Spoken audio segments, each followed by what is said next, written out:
So there was a process where I had to submit a proposal, and so I put together a PowerPoint presentation with various data points of why it's so important to support parents and caregivers. And some of the things I found out actually from the Harvard Business Study was 35 billion is lost annually from US businesses from failing to attract and support and retain these caregivers.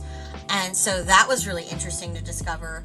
And then another thing I found from that Harvard Business School study was 73% of employees have caregiving responsibilities. Hello, hello. This is Samantha Saxby with another episode of Moms with Benefits in our series of Chasing Change. And today we have Kristen Posso with us.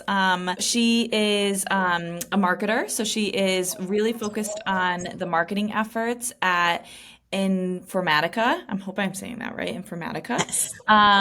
In 2023, she founded and she's currently the leader of Informatica's Parent and Caregivers Connection EIG, Employee Inclusivity Group, which is dedicated to better understanding and supporting employees who are a parent or caregiver of children, elderly parents, relatives, friends, or other dependents. And so Kristen is also a mother to two small children, ages 5 and 2. So that's another part of her identity.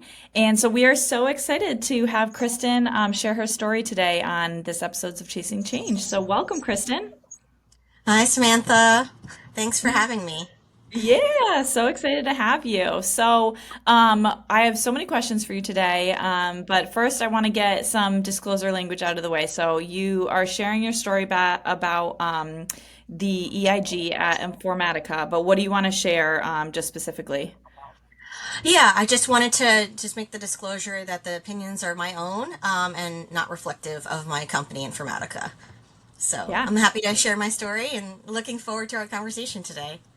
Awesome. All right, same here. Okay, well, thank you so much. So, yeah, let's get started. So, Kristen, I guess kind of broad question here, but so 2023, you founded the EIG. I love the EIG. Typically, I've seen them as employee resource groups, and this is called an employee inclusivity group. I love that.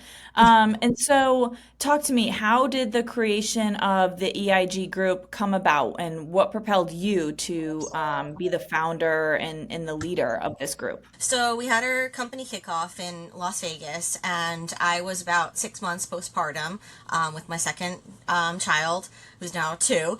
And I was still breastfeeding and pumping and all of that. And it was really nice that they had a family pumping room in between sessions for me to pump at.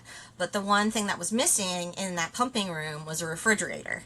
And so I had all my pumping gear, but I had nowhere to store it. I was like, what am I going to do? And so luckily, they had a refreshment break. And so I put my breast milk bag on ice in a cup and just said, this will have to do until I go back to my hotel room. And after the kickoff was over, I emailed my wonderful colleagues that are on our events to tell them, hey, thank you so much for having this family and pumping room, but you really need a refrigerator. And they're like, we're so sorry. So they made sure to put that in their plan for the following year. And then shortly after that, I said, you know what? I think I need to start the parents and caregivers group here and give a voice to other things that are going on. I wanted to provide a voice for the parents and caregivers and what we're going through in these dual roles, being workers and also caregivers. So it was really important to me to figure out how to provide support to our employees. Yeah, yeah, that's such a wonderful example that you gave about the fridge. It feels like, right, like they meaning, HR and the leaders of the organization were wanting to be so supportive, but it's important to be open to the employee's feedback because only the employee that's going through the pumping journey or the caregiver journey really understands what they need, i.e., a fridge. And so just a really, really great tangible example. So when you were like, I want to start this EIG, Was it difficult? Do you already have existing EIGs? Like, where did this thought kind of come to mind, and what was that journey like? So we already had 5 employee inclusion groups, and I was a member of our Somos group. That's our Hispanic and Latino group because my husband's Ecuadorian, and so my children are half Latino. So I was a member of that one. We also have a women in resource group, so that's our women who are either in marketing or sales. And then we have a Black resource group, Pride Alliance, and Women in Tech. And so it was really important for me to give a voice to the parents and caregivers because I felt like that aspect was missing. We actually just recently did a Pride event with the Parents and Caregivers Connection Group on the journey to parenthood. And so we talked about fertility, adoption, and someone who did foster care to adoption. And so that was really interesting to have the perspectives from each of those. We had 3 panelists, and they each talked about their individual journeys and what that looked like, especially given all the political things that are going on with fertility benefits and everything else. And so we really wanted to show support for employees and have them understand we're here for them. We want to have a conversation, and you're not alone in this journey. And so there's resources either at Informatica or there's other people to talk to about it that are facing similar struggles. Yeah, that's really powerful, and wonderful that the organization is clearly so supportive of EIGs in general and supporting the community in the voices that those communities uplift. So wonderful. Another question. So when you were passionate about, okay, I need to um, push for this parents and caregivers group to be created, like how did you do that? Is it an email to HR? Is it asking other people if anybody's interested? Was there a business case? Do you have to fight for a budget? Like, how complicated was it for you? Yeah, so I'm glad you asked that question. So there was a process where I had to submit a proposal, and so I put together a PowerPoint presentation with various data points of why it's so important to support parents and caregivers. And some of the things I found out actually from the Harvard Business Study was 35 billion is lost annually from US businesses from failing to attract and support and retain these caregivers. And so that was really interesting to discover. And then another thing I found from that Harvard Business School study was 73% of employees have caregiving responsibilities. So those were really two like incredible stats that I was like, if that alone doesn't support why this is so needed, let me go on. And so another thing I found was from AARP study that they had study that said 70% of working caregivers suffer from work-related difficulties due to their dual roles. And so that was incredible to discover that too. And I'm not surprised because it's so hard to maintain that work-life balance when you're trying to focus on work, but you're also thinking about your parenting and caregiving duties as well, and that mental load that's constantly in the back of your head, and that list that's always going on. And then the other stat that AARP had as well was that, and I don't think this is accurate because I feel like I spend more than this, was they estimated that employees spend an average of more than 20 hours a week on some sort of care.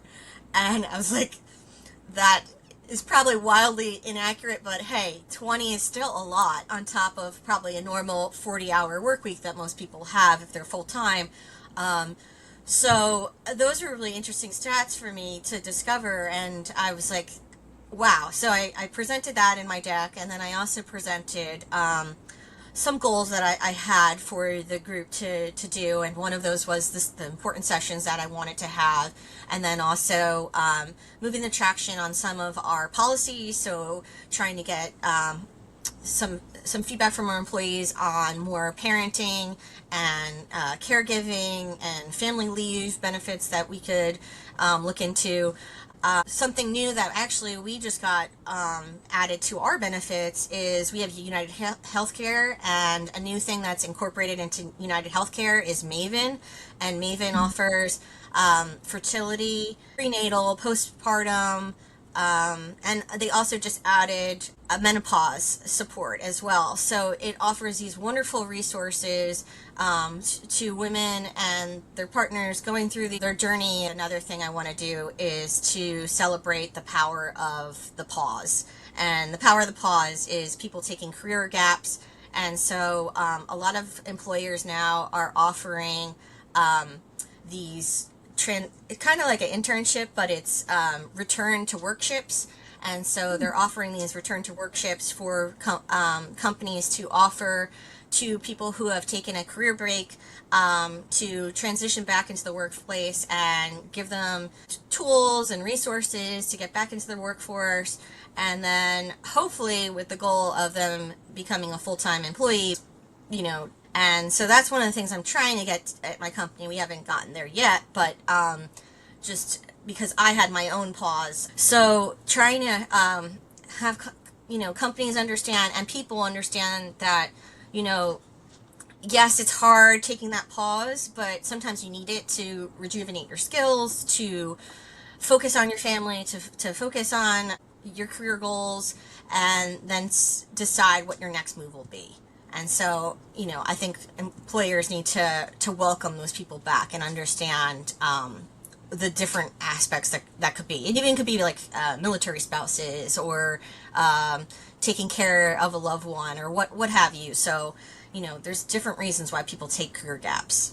Yeah, yeah, and the power of the pause, a powerful phrase. And so I really like the framing of that. And so in your research, when it comes to employers being open to this sort of concept, it's a current employee, right, that is having to go out on leave to care for some sort of dependent, and then they're able to take more time, essentially. Is that accurate before they come back, or how does that work? Well, so we haven't done it at our company, but I've seen Okay. that other companies have done it, and it's usually not current employees. It's to attract new employees, and Oh. yeah, so to attract new employees who've had career gaps, who might have been overlooked, or they're scared about not having the skills, and so you transition them back and have them learn different technology skills or what have you. So understanding that there's a way back into the workforce. Wow. Yeah. I love that. Yeah. Okay. Interesting. Okay. So, wonderful concept of power of the pause. And yeah, so wonderful concept there. I want to go back to the stats you shared from the Harvard Business Yeah. School, because I agree with you. Those are powerful. So, what was it? $35 billion is lost from organizations by not investing and supporting in employees that need a leave. Is that accurate? That was the stat. And then Yeah. okay, and then the other one was 73% of employees have caregiving responsibilities. I agree Mm-hmm. with you. Those are mind-blowing stats. And so, and your other ones from AARP were, of course, wonderful as well. 20 hours a week on care does feel low with I got a 15-month at home, and it's it's certainly higher than 20 hours. So, talk to me about you put the presentation together to, I'm assuming HR. Who else was in the room for that conversation? What was the ask? Yeah, so I had to present it to my employee inclusion resources that I have. We call it IDEB, so it's inclusion, diversity, equity, and belonging. And so Hmm. I have two people that are part of that committee, and so I had to present it to them, and then they asked me. Part of establishing the group, we had to have executive sponsors. So they asked me, could you find executive sponsors? And they recommended at least two. So I had to try to find executive sponsors that would be willing to support and elevate the group. And we do have a budget for each of our different employee inclusion groups, but if we can't get the funding, that's where the executive sponsors come in. And so the executive sponsors come in and say, hey, we need more budget for this speaker or for this program.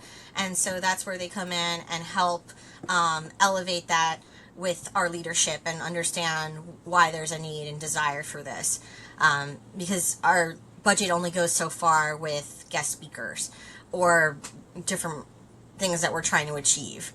So what was I think of like a rollout strategy, like, okay, yay, the organization's on board. We want to support this initiative.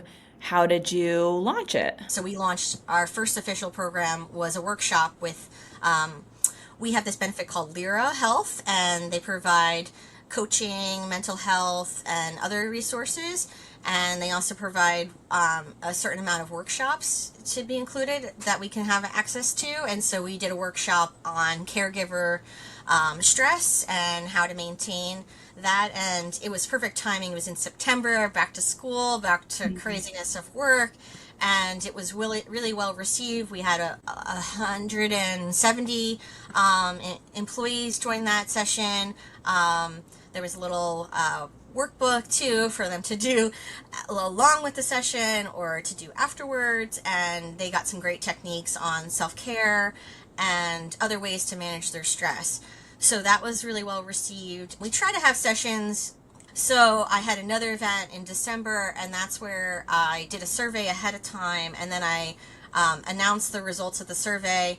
And the survey was anonymous, so people could contribute because that is one of the obstacles that you might face as a new employee inclusion group leader is just you're going to have to deal with the struggle of embracing the silence is the best way to express something that you deal with is there's going to be that uncomfortableness of people wanting to trust you, of wanting to share, especially being a parent and caregiver when typically if they've hidden that part of themselves for so long and now they're like, oh, I have to come forward with it and share, and it's going to be awkward.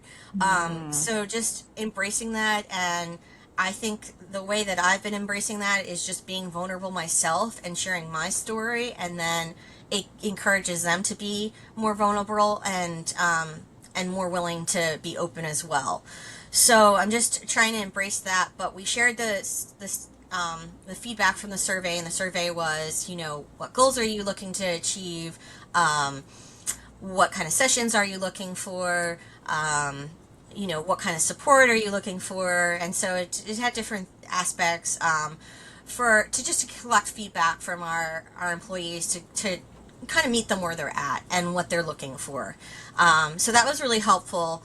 And while we have over 5,000 employees, and I'm sure many of them are either parents or caregivers, I only got about 40 responses from that survey, but that's okay. It was still helpful, and like I said, there's just going to be that awkwardness, and also people are still learning about my employee inclusion group. So I still presented those stats from those 40 people, and just continue to keep listening to the feedback that I've been getting over the past, now it's been 2 years of doing this organization. So just continuing to hear what they're looking for. Yeah, you're really building something from the ground up, it feels like you're asking for feedback and for interest of what support, and all the questions that you just listed are spot on, I think. And then you're able to take those and then tailor the community, the resources around the specific and unique community that is at your organization that are parents and caregivers. And so it doesn't feel like there's a silver bullet or some scientific formula. I mean, there's tactics like surveys that you're using and feedback and the skill set that you have as a parent and a caregiver. But it really does feel like I feel like ERGs or EIGs can be so powerful because it's something so unique to your organization. Like it is your unique employees at your unique organization that is tackling your unique parent and caregiving challenges. And so it's just really incredible to think that you're starting and creating something from scratch. Is that kind of what excites you about this role that you have at your organization? For me, I was really passionate about it. I was already, following the parenting and caregiving blogs and resources that were out there.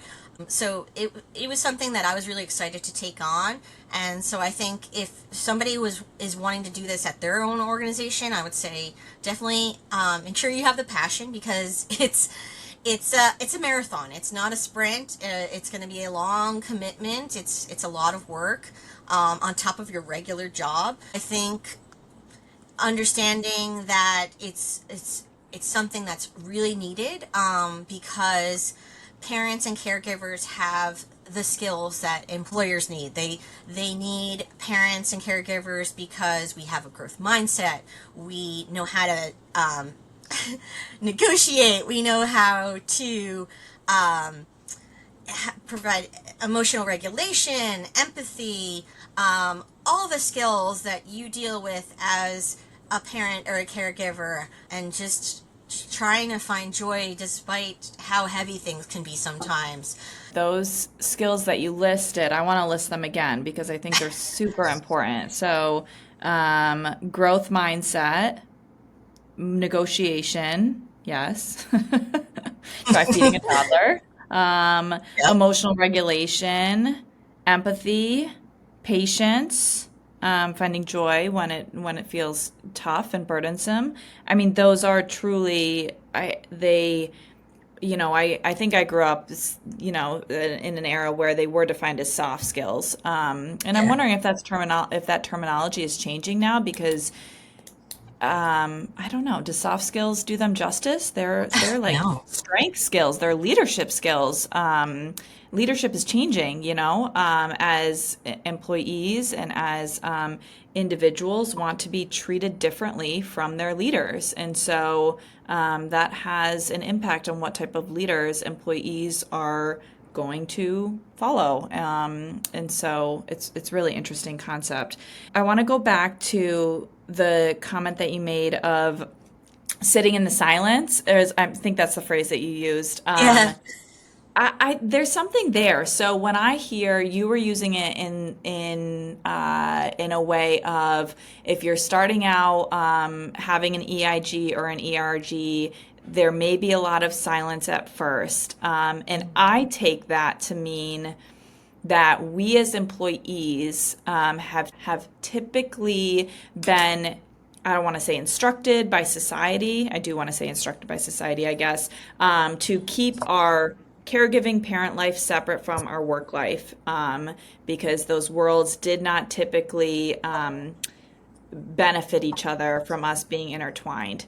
And so it feels like there may be some resistance from employees when an ERG or EIG comes to life because maybe it's a little untrusting, like, oh, can I be my whole self? Like, can I talk about my elderly parents? Can I talk about my kid struggling with autism? Like is that okay, and how will that impact my work culture, my work colleagues, and those relationships, my relationship with my boss? Like, is that a fair assumption? Because that's the assumption I kind of make. What do you find in your experience? Yeah, yeah. I mean, in my past of working, it was something you typically hid, that you felt like, you're not a committed employee if you weren't staying past 5, because you had to go pick up your kids from daycare or what have you, or, you didn't want to go to that after work function because of, your kids' play or what have you. And so, you felt like you had to hide those things about you because you felt like you weren't being a committed employee, willing to do the extra mile or what have you. And now I think, especially post COVID, I think a lot of people are understanding, that you need to support people and their caregiving, their their families, because it's so important to their life. And people are starting to reflect on, what's meaningful in their life, what's their purpose, and it's not just work.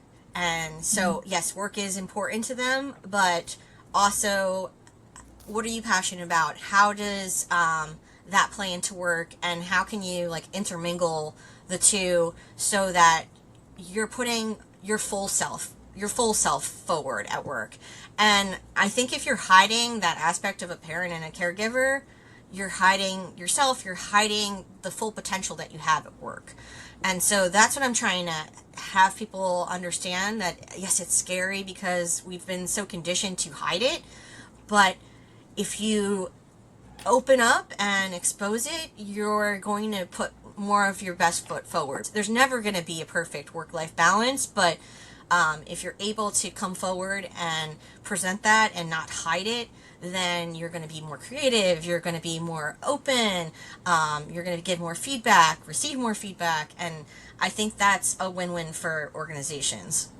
Any other kind of definitions of success you would share with what you're trying to do at your organization? Yeah, so I mentioned, checking the participation of the sessions. So that's something that I measure success, but I've also been measuring it in how we've been getting new policy changes. Um, Even if it's a slow move of the needle, but getting those policy changes happening.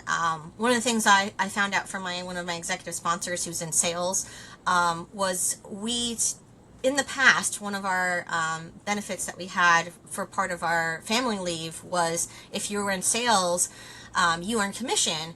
And so if you were on leave, you weren't earning commission. And they changed that policy. So now, if you're in sales or whatever role you're in, you still are earning a salary. So you don't have to worry about how am I going to make money while I'm on my leave. So I think that's a big win. I wouldn't necessarily say it was only because of the parents and caregivers group, but I think the conversations that we're having is encouraging people to voice what we're facing and what we need, and how can businesses meet us where we are. I love that example. So at Moms with Benefits, we focus on the financial stability of motherhood. And so when there is, and I love that your example, it sounded like included a dad in this case taking his leave. Mm-hmm.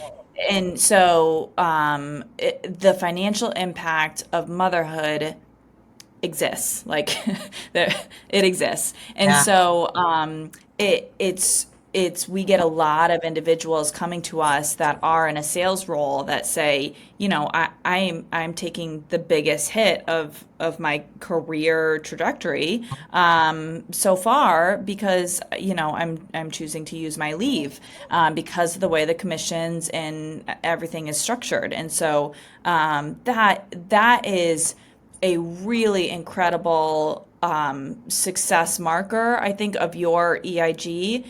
And you only existed a year ago, like, right? So Yeah. and you've already been able to do that. Like, that truly, Kristen, is incredible and impactful and will affect the bottom line for so many parents that I think that deserves just like the biggest call out.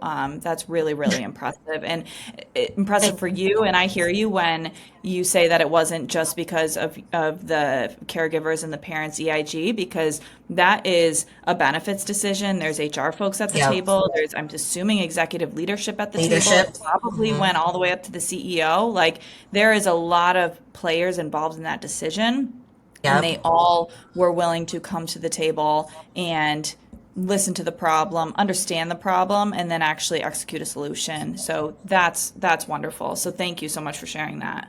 Yeah. Another one that I forgot to mention too, that they just announced that I was super excited to hear about. They recently announced a long-term care insurance, Mm, and I thought that was incredible.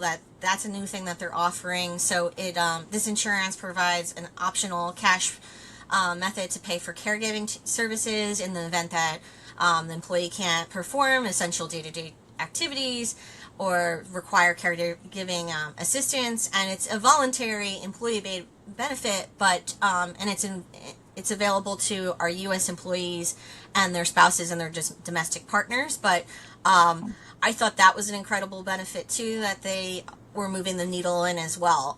Probably again, not only because of the employee inclusion group, it was just feedback from our employees Mhm. being more vocal, understanding that this is something that we need. You're able to kind of give them a trusted window into what employees are really thinking, Mm-hmm. and what are the actual employee challenges that those benefits, which are an investment on the company Yep. perspective, like these benefits are, not necessarily free. And so there are strategic investments that companies need to make. And so to be able to make sure that they are actually hitting the pain points and the challenges of their employees, I think is a wonderful function, whether intended or not, that the EIG can do. So great example.